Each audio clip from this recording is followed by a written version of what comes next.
2024 ఎన్నికలలో కొంతవరకు కట్టడి చేయగలిగారు భారతీయ జనతా పార్టీని.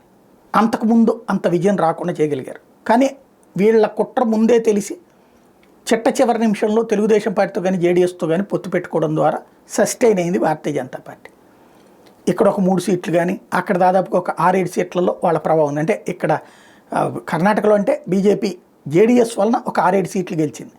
అదే సమయం తెలుగుదేశం పార్టీతో ఇక్కడ పొత్తు వల్ల 3 సొంత గెలవడంతో పాటు కూటమి పరంగా అక్కడ కూడా కూటమి పరంగా సాధించుకొచ్చినట్టు. తద్వారా 292 స్థానాల వరకు కూటమికి రావడం వల్ల అధికారం హస్తగతమైంది. అయితే ఆ తర్వాత జరిగిన ఎన్నికల్లో కాంగ్రెస్ పుంజుకుంటుందనుకుంటే 5 రాష్ట్రాల ఎన్నికల్లో 3 దారుణ పతనం, 2 తోక పార్టీగా మిగిలిపోవడం.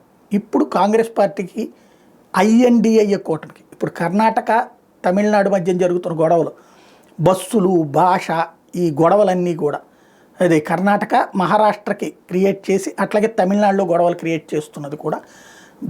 ఇక మనం ప్రజా చైతన్యం వచ్చేసింది. హిందువులు ఎదవరకటికి మళ్ళీ కులాల వారీగా విడదీయలేము. దాంతో ఇప్పుడు ఇక భాష ఆధారం పెట్టి విడదీయడం, అక్కడ కూడా సాధారణ ప్రజలు పార్టిసిపేట్ చేయట్లేదు.